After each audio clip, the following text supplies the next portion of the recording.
Ut videa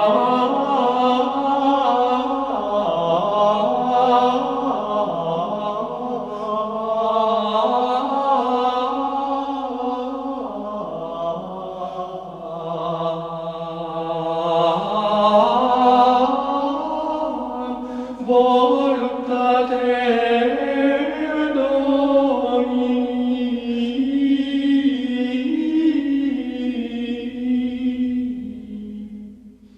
Et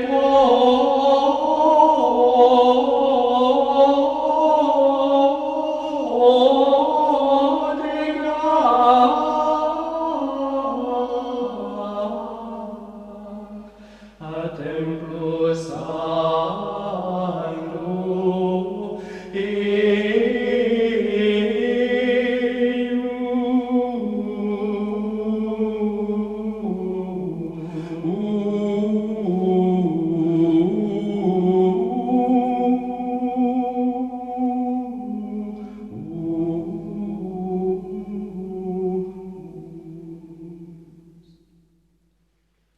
unam pesi ad Domino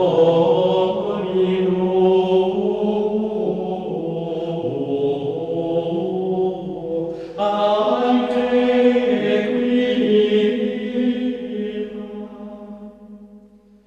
ut in habite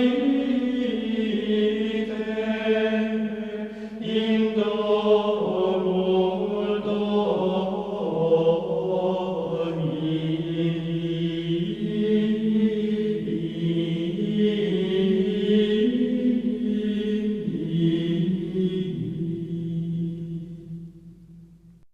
J'ai demandé une chose au Seigneur, la seule que je recherche, c'est d'habiter dans la maison du Seigneur, afin de contempler les délices du Seigneur et d'être protégé dans son saint temple. Nous venons d'entendre chanter le graduel Unam Pezzi du 30e dimanche ordinaire. Dans la forme extraordinaire, il se trouve au vendredi après le mercredi des cendres. Et pour les deux formes, ordinaire et extraordinaire, on le trouve aussi à la fête de la Sainte Famille, et de façon très heureuse. Le psaume 26 ou 27, selon l'hébreu, c'est un des poèmes privilégiés par les mélodies grégoriennes. Il exprime des sentiments de grande confiance dans le Seigneur et possède quelques expressions d'amour très significatives, que les compositeurs justement se sont plu à relever et à orner musicalement, ce qui a donné de vrais chefs-d'œuvre. Je pense notamment au magnifique introïte Dominus illuminatio mea, qui reprend les tout premiers versets de ce psaume. Le Seigneur est ma lumière et mon salut, qui craindrai-je? Le Seigneur est le défenseur de ma vie, devant qui tremblerai-je? Ou encore la communion Circuibo, qui est si joyeuse, je serai assidu et j'immolerai dans son sanctuaire un sacrifice d'allégresse, je chanterai et dirai un psaume au Seigneur. Et puis il y a surtout l'introïte Exaudi Domine du dimanche après l'Ascension. C'est un introïte qui est tout brûlant de désir.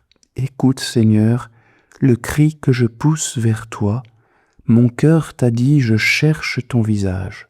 C'est ton visage Seigneur que je cherche. Ne détourne pas de moi ton visage. Tous ces textes, admirablement traités au plan musical, mettent en valeur le message spirituel de cette magnifique prière. Et notre graduel, Unam Pezzi, ne départ pas cet ensemble loin de là. L'idée qu'il développe, lui, certainement une des plus parlantes quant à la joie spirituelle qui résulte dans une vie de la présence du Seigneur. Elle nourrit en nous, cette présence et cette joie, l'espérance de la vie éternelle, envisagée par le psalmiste comme un séjour dans la demeure de Dieu. Et là, il faut se remettre un petit peu dans le contexte. Pour un peuple nomade, comme l'étaient les Juifs à l'origine, les notions de maison, de demeure, de séjour, de résidence étaient évocatrices, très évocatrices, d'un bonheur au-delà de la dure nécessité dans laquelle la nature les mettait, de planter leur tente chaque jour, de rechercher chaque jour de quoi vivre. Habiter au même endroit voulait dire déjà trouver là tout ce qu'il faut pour vivre. C'était donc, cette image-là, la richesse, la plénitude que l'on trouve dans l'idée du séjour et de la demeure. Et les apôtres, après la mort du Seigneur, reprendront cette image en soulignant que notre vie d'ici-bas est une vie de nomade. Il y a d'abord dans l'Évangile plusieurs fois la mention de la tente, planter sa tente, qui est déjà un signe d'enracinement. C'est le sens même de la venue du Christ sur la terre. Il a planté sa tente parmi nous. Et puis il y a aussi le magnifique épisode de la transfiguration. Saint Pierre dit qu'il est si bon d'être ici et propose au Seigneur de planter 3 tentes pour demeurer, pour rester. Et ici-bas, nous ne pouvons dormir que sous la tente finalement, même dans des palais splendides. Nous n'avons pas de résidence stable, de demeure permanente. Nous sommes appelés par Dieu à habiter dans les demeures éternelles. Ce que les Juifs espéraient au niveau terrestre et réalisèrent en construisant notamment le temple, la cité de David à Jérusalem, la cité de la paix, du bonheur, eh bien les chrétiens savent qu'ils ne l'obtiendront définitivement qu'au ciel. Et c'est vrai que la tentation est grande, et elle est de toutes les époques, même pour des chrétiens, de s'installer sur la terre. Désir légitime après tout, puisque l'intention du Créateur était précisément de nous faire jouir de la création, avant de nous transporter dans les délices de son éternité. Le regard de l'homme était pur alors, et ne séparait pas le séjour terrestre de la perspective céleste. Et c'est le péché qui a introduit cette séparation dans nos cœurs, qui fait que quand on s'installe sur la terre, on oublie le ciel. Et le péché, c'est précisément l'acte qui nous détourne de Dieu et nous tourne de façon abusive, voire exclusive, vers la créature. Si on ne pense plus à Dieu, le réflexe, eh bien, c'est de se construire un monde, son petit monde, définitivement clos sur lui-même. Et voilà l'utopie idéaliste de l'homme sans Dieu. Utopie parce que tous les goûts sont dans la nature, nous le savons par expérience, et que les goûts de l'autre, très rapidement, deviennent des obstacles à mon bonheur. Et ça se vérifie au niveau des individus comme au niveau des nations. L'inégalité des ressources engendre forcément des jalousies, donc des conflits, et voilà l'histoire humaine dans toute son amère réalité. Eh bien, notre graduel nous invite au contraire à nous contenter de peu, ici-bas, pour vivre en paix avec nous-mêmes et avec nos frères, à tourner nos regards vers d'autres splendeurs, autrement consistantes, autrement réelles, autrement comblantes, déjà même ici-bas. La maison du Seigneur, pour un chrétien, ce n'est plus le temple de Pierre, c'est, dès ici-bas, une demeure intérieure, c'est son âme, antichambre du paradis, lieu de la présence de Dieu. Habiter dans la maison du Seigneur, c'est avoir une conscience pure, c'est vivre sous son regard en enfant de lumière, pratiquer le bien, fuir le mal, etc. Donc le graduel, Unam Petsi, il chante au fond pour nous les délices de la vie spirituelle, de l'amitié avec Dieu, plus solide et durable malgré la vieillesse, malgré la perspective de la mort, que tout sentiment humain. Et en même temps, comme je le disais, ce graduel, ce psaume, nous oriente vraiment vers l'éternité, vers le séjour de fraîcheur, de lumière, de repos et de paix, qui comblera de façon inimaginable nos corps et nos âmes. La vision de Dieu, la communion des saints, la certitude de l'immortalité, la fixation de notre être dans le bien, tout cela nous établira dans un bonheur sans lassitude, dans la plénitude toujours renouvelée de l'accomplissement de nos désirs, de nos bons désirs, dans la joie et la paix sans mesure qui augmenteront toujours dans nos âmes ouvertes sur l'infini. Mais en même temps, admirons l'équilibre du christianisme. Il assume vraiment tout l'homme, sa vie spirituelle, son éternité, mais aussi sa vie physique, son présent. Tout est unifié. Et dès lors, ce chant peut aussi s'appliquer à nos églises de pierre, à nos demeures, qui doivent être pour nous des lieux privilégiés de la rencontre avec Dieu, des lieux de stabilité, de ressourcement, d'intenses expériences religieuses. On se sent bien dans une église, on se sent protégé, comme dit le Graduel, on se sent accueilli par l'invisible présence qui nous comble déjà dans la foi. Alors oui, demandons au Seigneur d'habiter tous les jours de notre vie dans son temple.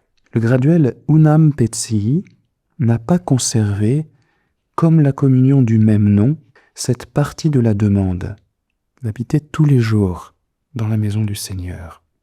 Et c'est dommage d'une certaine manière, parce que c'est vraiment un beau souhait à formuler et à garder dans son cœur. Être en grâce avec Dieu tous les jours, pouvoir vivre tous les jours à l'ombre d'une église ou d'un petit oratoire, vivre son éternité dans le temple de Dieu au ciel. C'est tout cela que nous chantons dans ce beau Graduel que nous réécoutons. Unam Petsii ad Domino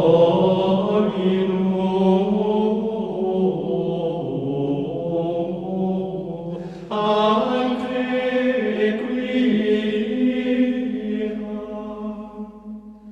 ut inhabite in domo Domini.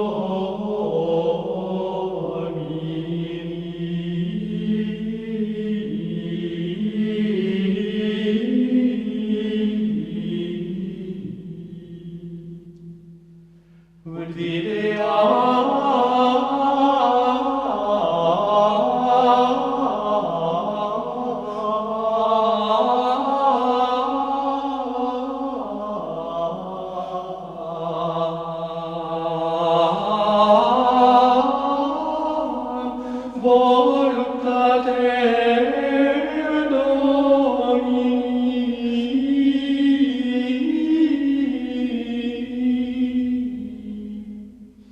Et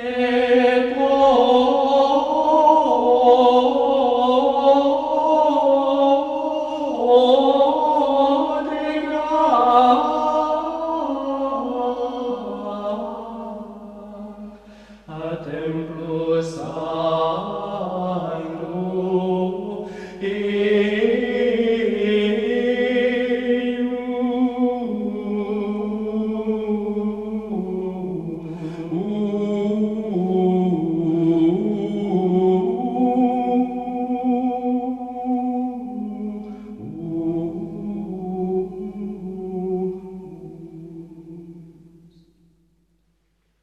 Unam Petsii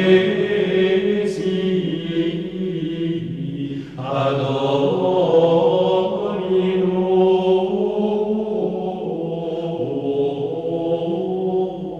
anque quia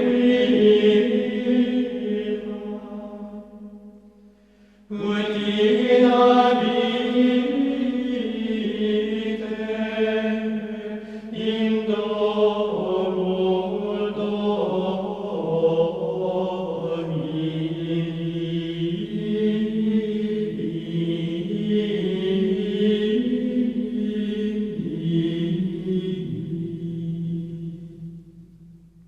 Notre Graduel est un 5e mode.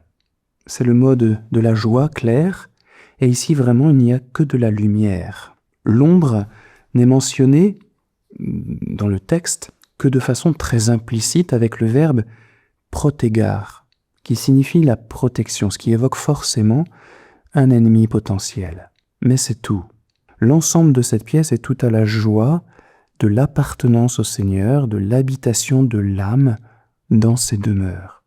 2 phrases composent respectivement le corps et le verset de ce Graduel, 2 phrases musicales, et on va les étudier maintenant un petit peu dans le détail. L'intonation, c'est une formule classique, maintenant vous commencez à être un peu habitué, les intonations du 5e mode. Entre les 2 mots qui constituent l'intonation, unam et petsii, c'est le second, c'est-à-dire le verbe, la demande, qui est le plus expressif. Unam, je ne demande qu'une chose au Seigneur, Unam désigne une réalité une, toute simple. C'est notre souhait, il est unique. Eh bien, la mélodie correspond ici, on ne peut mieux, au sens du texte. Toute juste, toute simple. L'accent est mis en valeur par un seul neume sur un intervalle de secondes qui exprime sobrement l'ardeur du désir, l'unicité du désir. Par contre, ce désir, il se manifeste davantage sur peti, le verbe qui désigne l'action précisément, dont la mélodie, légère et fluide, avec un beau legato, avec un beau balancement aussi sur l'accent et sa plongée au grave sur sa finale, nous dit et la joie tranquille et la profondeur du désir qui habite l'âme. On est toujours au grave à la fin de cette intonation et cela continue sur a domino, qui fait intervenir l'interlocuteur de la demande, le bienfaiteur invoqué. J'ai demandé une chose au Seigneur. Texte tout simple, mélodie toute simple, la mélodie se soulève bien un peu à l'évocation ardente du nom du Seigneur. On va toucher juste le si bémol avec sa nuance de tendresse, mais jusqu'à présent, ce n'est presque encore qu'un murmure, une demande à peine formulée à l'oreille du bien-aimé. Et puis l'âme s'échauffe avec le second verbe, l'expression « hanc requiram », la seule chose que je cherche. Ici, on atteint le Do, dominante du mode, et la série d'intervalles, La, Do ou Do, La, intervalle montant, intervalle descendant, cet intervalle qui est un des intervalles privilégiés du cinquième mode, cette série exprime déjà très bien l'insistance du désir. Sur ces deux mots, on n'entend que ces deux notes, La et Do, de façon d'ailleurs assez égale. Et là, je pense que c'est sans doute un procédé du compositeur pour nous dire, avant même que l'objet de la demande soit clairement exprimé, l'ardeur de la demande, l'insistance de la demande. Ensuite, c'est avec la deuxième phrase du corps du graduel qu'on sait enfin de quoi il s'agit. J'ai demandé une chose au Seigneur, cette chose je la recherche. Quelle est cette chose? La fin de la phrase précédente nous a orientés vers les hauteurs, hanc requiram. Et désormais la mélodie va s'y fixer pour parler de l'objet. L'objet, c'est que j'habite dans la maison du Seigneur. Le verbe inhabitem va nous faire atteindre, lui, le ré, sommet de toute cette première partie. Là encore, le si bémol joue son rôle de complaisance, il attendrit ce mot, si l'on peut dire. Il traduit peut-être la blessure de l'âme qui désire. La finale de cette deuxième phrase va nous faire revenir provisoirement au grave sur in domo domini. Je note l'insistance sur l'accent de domo, mais aussi la sobriété musicale de ce mot. Sobriété qui, à mon sens, exprime la transcendance de cette demeure. C'est pas n'importe laquelle. Elle n'est pas de la terre. Et donc, aucune mélodie de la terre ne peut en rendre une beauté adéquate. Et donc, on l'exprime simplement au plan musical. Sur Domini, je note l'intervalle Fa-Mi au grave, dont le caractère sensible, comme celui du si bémol, est assez évident.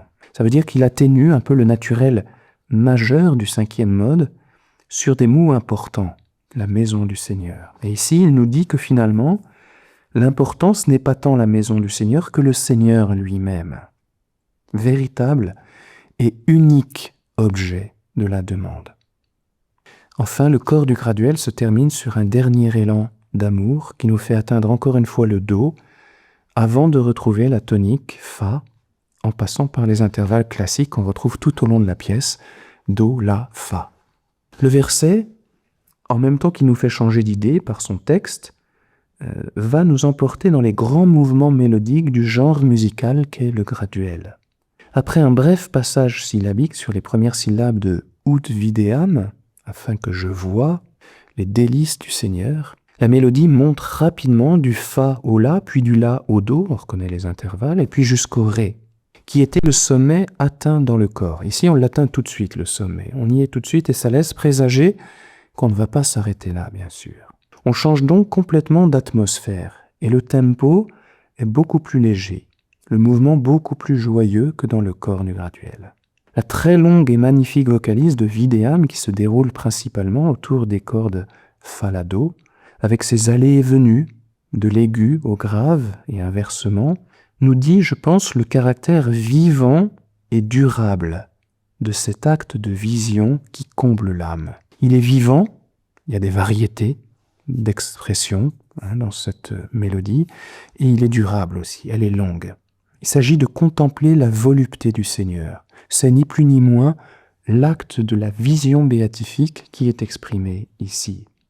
À la fin de cette vocalise, on touche le mi aigu que l'on va retrouver aussi à la fin de Voluptatem et à la fin de Domini. 3 sommets, on pourrait dire. Toute cette première phrase du verset est donc extrêmement joyeuse et légère. Et elle culmine à la fin, là encore, sur le nom du Seigneur. C'est vraiment lui qui envahit le champ de la vision et du désir.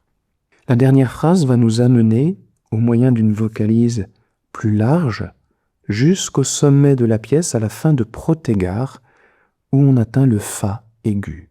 Cette mélodie est très insistante, elle est plus ramassée musicalement, autour des cordes aiguës du mode, dans la quarte supérieure.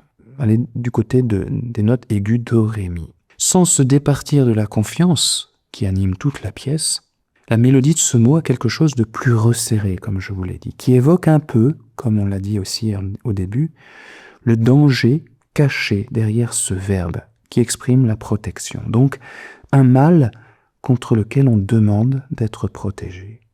Mais ce sentiment, il n'est que passager, on le sent bien dans l'ensemble de la pièce. L'assurance d'être effectivement protégé prend le pas sur la nature même du mal qui n'est même pas exposée et sur la crainte qui pourrait en résulter. Donc c'est une pièce pleine de confiance. Et le reste, à partir de A Templo Sancto Eius, dans la demeure du Seigneur, nous ramène vers la légèreté pleine de confiance, encore une fois, qui caractérise ce graduel dans son ensemble.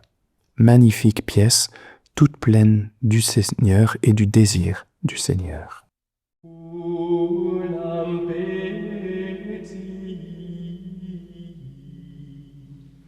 Adoro